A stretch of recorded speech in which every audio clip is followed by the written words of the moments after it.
ఆఖరి నిమిషంలో జ్యోత్స్న చేతే నిజాన్ని బయట పెట్టించి అందరికీ ఊహించని షాక్ ఇచ్చిన కార్తీక్. నిజంగానే ఇదంతా జరగబోతుందా? అసలు ఏం జరిగింది అనేది ఈ వీడియోలో తెలుసుకుందాం. గౌతమ్ని రెచ్చగొట్టి ఇంటికి పిలిపించి జ్యోత్స్నాని అడ్డంగా ఇరికించేస్తాడు కార్తీక్. అయితే అప్పుడే ఇక జ్యోత్స్న ఇంటికి వచ్చిన తర్వాత గౌతమ్ని ఇక ఏమీ మాట్లాడకుండా వెళ్ళిపోమనడంతో గౌతమ్ అక్కడి నుంచి వెళ్ళిపోతాడు. వెళ్ళిపోయిన తర్వాత గౌతమ్ అలిగి ఇంటికి వెళ్ళిపోయినట్టున్నాడు అని అంటూ ఉంటాడు కార్తీక్. అయితే తర్వాత ఇక శివనారాయణ జ్యోత్స్నాని నిలదీస్తూ ఉంటాడు. నీకు గౌతమ్ని పెళ్లి చేసుకోవడం ఇష్టమే కదా అని అడుగుతూ ఉంటాడు.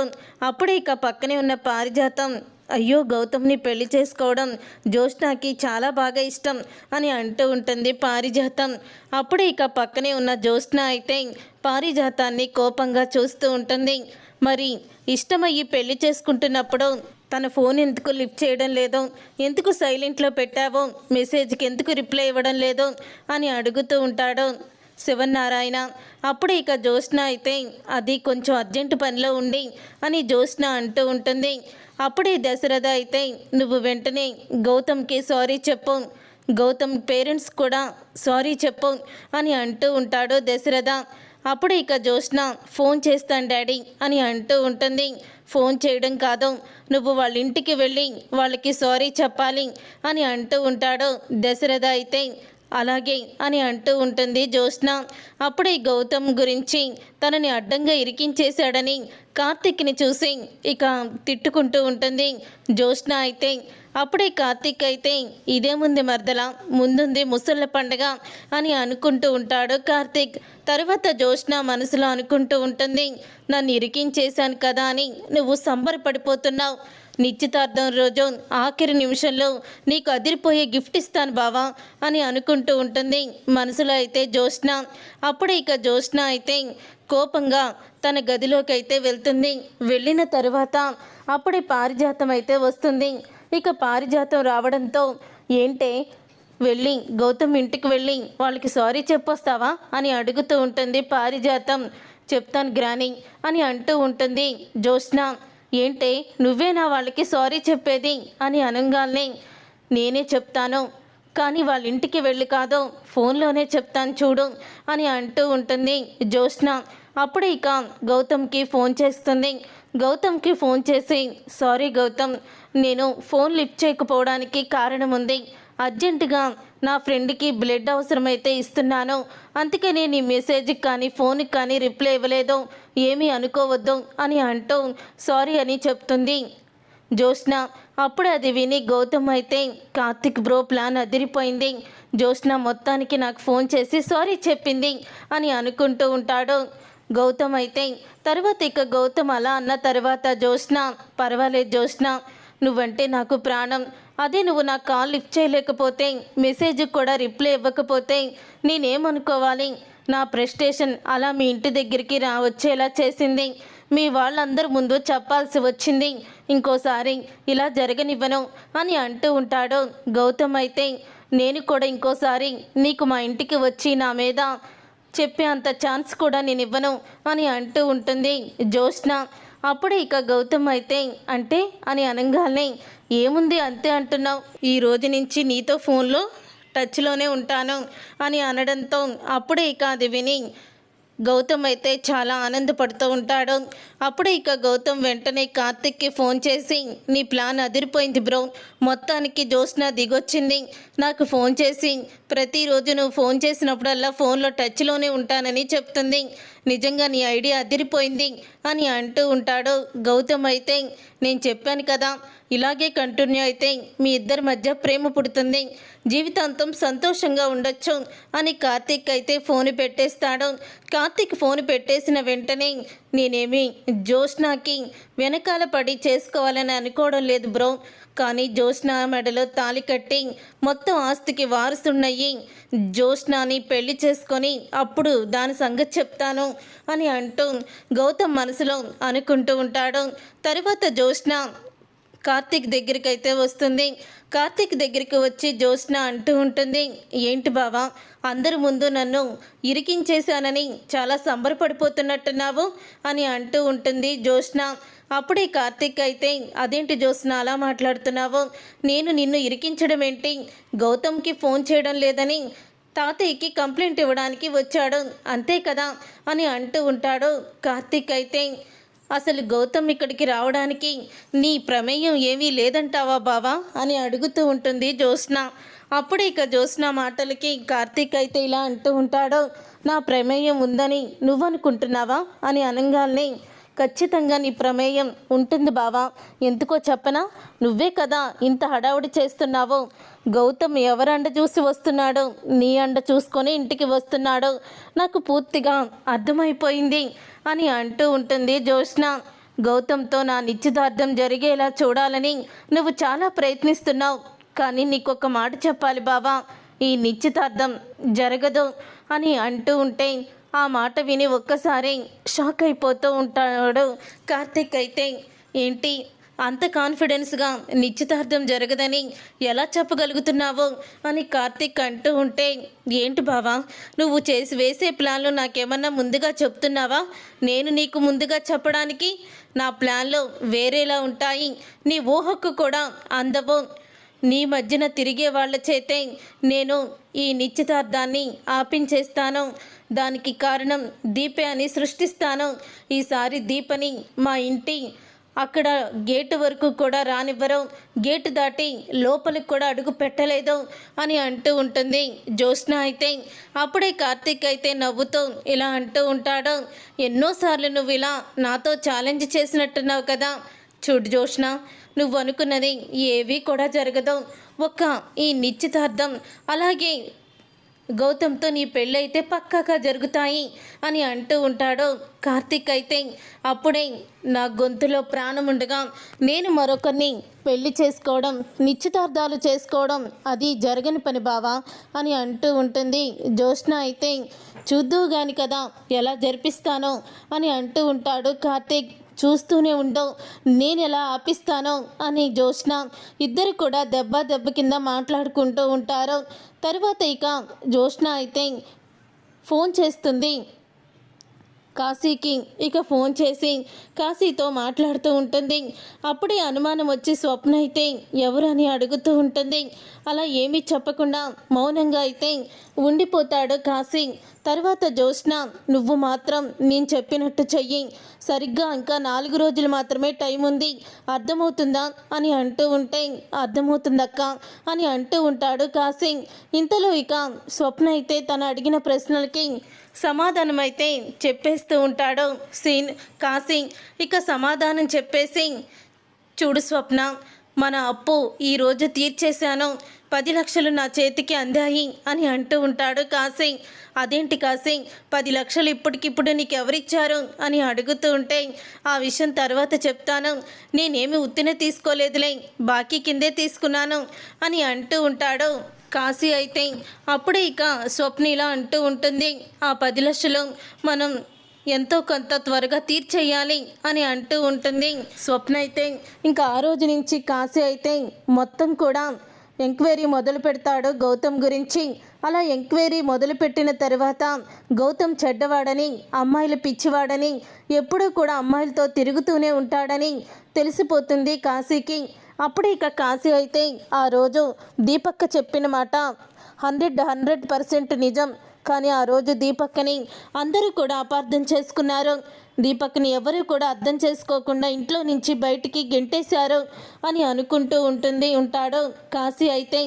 అప్పుడే ఇక కాశీకి ఫోన్ చేస్తూ ఉంటుంది జ్యోత్స్న. ఫోన్ చేయగానే చెప్పక్క అని అడుగుతూ ఉంటాడు. ఏం లేదు, నీకు నేను అప్పచెప్పిన పని ఎక్కడి వరకు వచ్చింది అని అడుగుతూ ఉంటే, ఆల్మోస్ట్ అయిపోయిందక్క, మొత్తానికి ఆ గౌతమ్ చెడ్డవాడని నా దగ్గర సాక్ష్యాలైతే ఉన్నాయి అని అనడంతో అప్పుడే ఇక అది విని ఎంతో ఆనందపడుతూ ఉంటుంది జ్యోత్స్న. ఇప్పుడే వచ్చి పెద్దమ్మకి ఆ సాక్ష్యాలు చూపించినా అని కాశీ అడుగుతూ ఉంటాడు.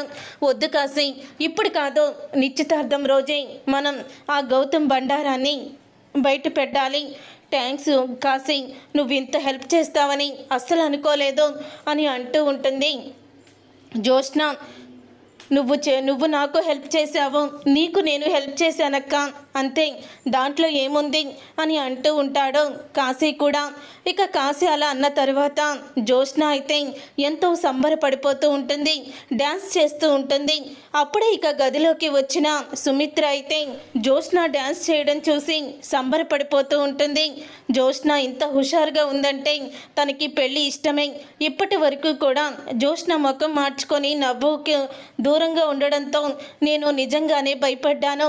కానీ ఈరోజు తను ఇంత హ్యాపీగా ఉందంటే నాకు చాలా సంతోషంగా ఉంది. తను ప్రేమకి ఓకే, పెళ్ళికి ఓకే అని చెప్పినట్టే అనిపిస్తుంది అని సుమిత్ర అయితే ఆనందపడిపోతూ ఉంటుంది. తర్వాత సుమిత్ర జ్యోత్స్న గదిలో నుంచి వెళ్ళడం అంతా కూడా చూస్తుంది పారిజాతం. అప్పుడే పారిజాతం వచ్చేసరికి కూడా జ్యోత్స్న అయితే డ్యాన్స్ చేస్తూ ఉంటుంది.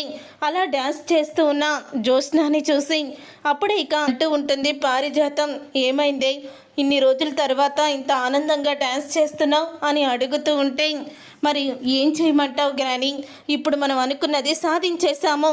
కాశీ మొత్తానికి ఆ గౌతమ్ మంచివాడు కాదని సాక్ష్యాలు తీసుకొస్తున్నాడు, అది కూడా నిశ్చితార్థం రోజే అని అంటూ ఉంటే ఆ మాట విని పారిజాతం ఎంతో ఆనందపడుతూ ఉంటుంది.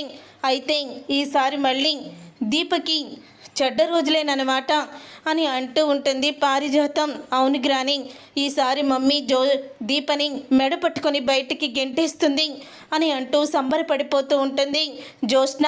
అలా సంబరపడిపోయిన తర్వాత ఇక నిశ్చితార్థం ఆగిపోయినట్టే అని అంటూ ఉంటుంది పారిజాతం. ఇక 4 రోజులైతే గడుస్తాయి. నిశ్చితార్థం ఏర్పాట్లు జరుగుతూ ఉంటాయి.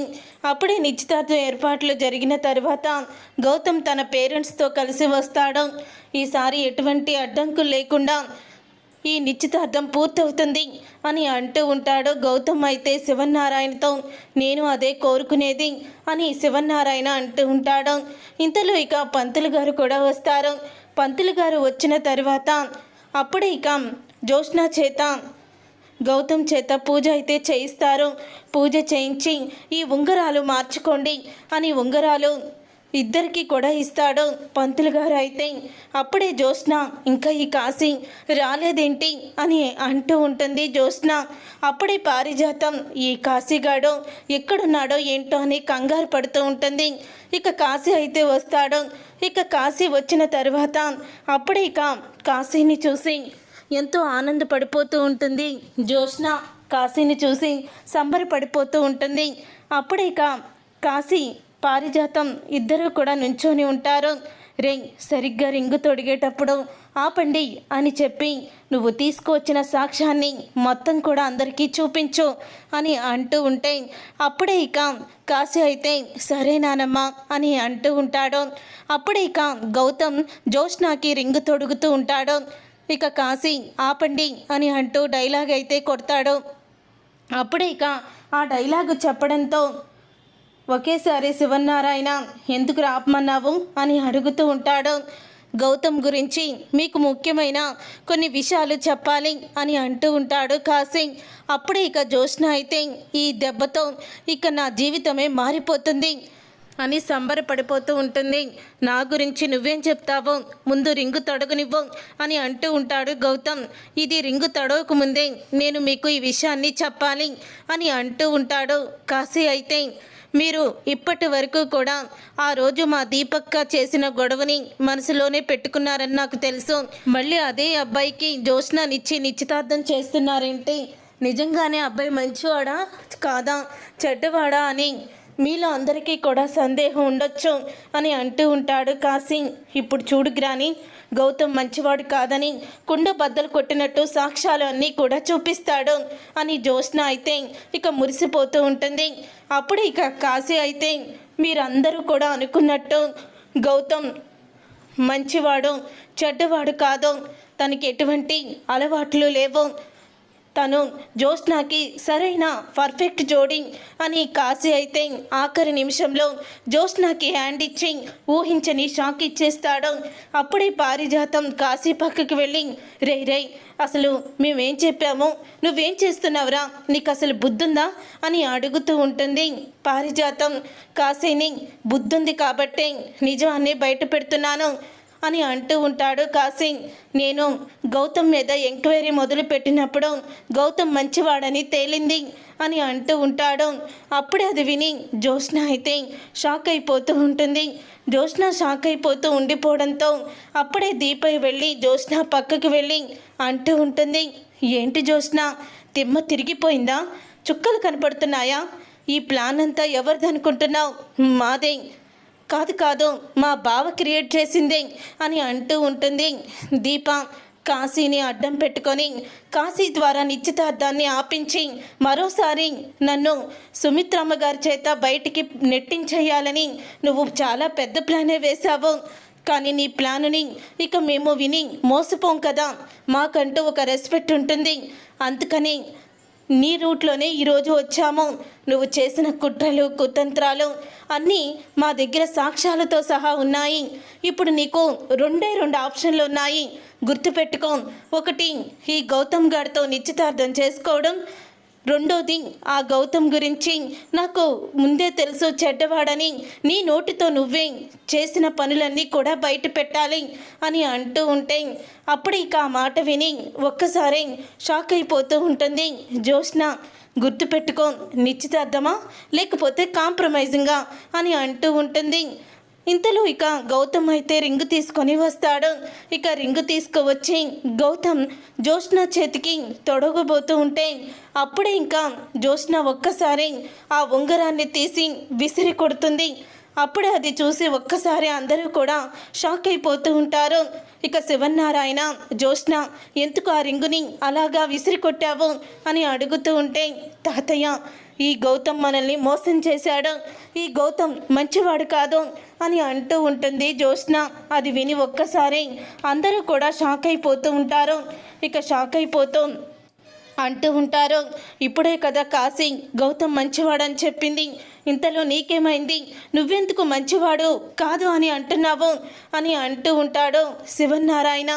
అప్పుడే ఇక శివన్నారాయణ మాట విని జ్యోత్స్న అయితే ఇలా చెప్తూ ఉంటుంది, తాతయ్య, ఆ రోజు కావాలనే నేను నిశ్చితార్థాన్ని చెడగొట్టుకున్నాను. గౌతమ్ మంచివాడు కాదని నాకు నిశ్చితార్థానికి ముందే తెలుసు అని అనడంతో ఒకేసారి అందరూ కూడా షాక్ అయిపోతూ ఉంటారు. ఇక షాక్ అయిపోతూ, ఏం మాట్లాడుతున్నావే నువ్వు అని అంటూ ఉంటుంది సుమిత్ర. అప్పుడే ఇక సుమిత్ర అన్న మాటలకి చెప్తూ ఉంటుంది జ్యోత్స్న అయితే, అవును మమ్మీ, ఈ గౌతమ్ చెడ్డవాడని దీప రమ్యకి కడుపు తీయించుకోమని డబ్బులు ఇస్తున్న గౌతమ్తో గొడవ పడుతున్నప్పుడే నాకు వీడేంటో వీడి క్యారెక్టర్ ఏంటో అర్థమయ్యింది. అప్పటి నుంచే తెలుసు అని అంటూ ఉంటే, మరి ఆ రోజు నిశ్చితార్థంలో నా భవిష్యత్తు ఇంతేనా, నా జీవితాన్ని నాశనం చేశావా అని ఎందుకు నువ్వు ఇష్టం వచ్చినట్లు మాట్లాడావు దీపని అని అడుగుతూ ఉంటుంది సుమిత్ర. ఇక సుమిత్ర అలా అడగడంతో అప్పుడు ఇక చెప్తూ ఉంటుంది జ్యోత్స్న అయితే ఏడుస్తూ, బావ కోసం అని అంటూ ఉంటుంది. అవును మమ్మీ, బావ కోసమే నేను ఇదంతా చేశాను, బావ కోసమే నేను ఇన్ని మాటలు పడాల్సి వచ్చింది అని అంటూ ఉంటుంది జ్యోత్స్న. అప్పుడే శివన్నారాయణ జ్యోత్స్న చెంప పగలగొడతాడు. జ్యోత్స్న చెంప పగలగొట్టి శివన్నారాయణ అయితే ఇలా అంటూ ఉంటాడు, నిజంగా నువ్వు మా ఇంటి వారసురాలువేనా? నువ్వు కూడా మారిపోయావా అని అడుగుతూ ఉంటాడు శివన్నారాయణ. ఆ రోజు దీపని ఎన్నెన్ని మాటలు అన్నామో, దీప కావాలని నిశ్చితార్థం చెడగొట్టిందని దీపకి ఎన్నోసార్లు అవమానించాము, కానీ నువ్వు మాత్రం ఇలాంటి పనులు చేస్తావని అస్సలు కూడా అనుకోలేదు అని అంటూ ఉంటే ఆ మాట విని దశరథ్ కూడా అంటూ ఉంటాడు, ముందు వెనక ఆలోచించకుండా గౌతమ్ ఎలాంటి వాడో తెలియకుండా మనం ఈ నిశ్చితార్థం వరకు తీసుకువచ్చాం, దాంట్లో మన తప్పు కూడా ఉంది అని అంటూ ఉంటే అప్పుడే చూసావు మమ్మీ, దీప గౌతమ్ మంచివాడు కాదని తెలిసినా మంచివాడే అని మా ఇద్దరికి పెళ్లి చేసి నా జీవితాన్ని నాశనం చేయాలని చూసింది అని అంటూ ఉంటుంది జ్యోత్స్న. అప్పుడు ఇక సుమిత్ర అయితే జ్యోత్స్నాని చంప పగలగొడుతుంది. జ్యోత్స్నాని చంప పగలగొట్టి అంటూ ఉంటుంది, నువ్వు చెప్పిన మాటలకి మోసపోయి నేను దీపని అపార్థం చేసుకొని దీపని దూరం పెట్టాను, ఎన్నెన్నో మాటలు అన్నాను. కానీ నువ్వు ఇలా చేస్తావని అస్సలు కూడా నేను అనుకోలేదు అని శివనారాయణ, దశరథ అందరూ కూడా జ్యోత్స్నాని బయటికి వెళ్ళిపోమని చెప్తారు. చూసారుగా ఫ్రెండ్స్, రాబోయే కథలో ఖచ్చితంగా ఇలాగే జరగబోతుంది. మరి ఇలాగే జరగాలని మీరైతే కోరుకుంటున్నారా? అయితే వీడియోని తప్పకుండా లైక్ చేసి ఛానల్ని సబ్స్క్రైబ్ చేసుకొని పక్కనే ఉన్న గంట సింబల్పై ఆల్ అని క్లిక్ చేయండి. అప్పుడే మేము పెట్టే ప్రతి వీడియో మీరు మిస్ కాకుండా చూసేవచ్చు.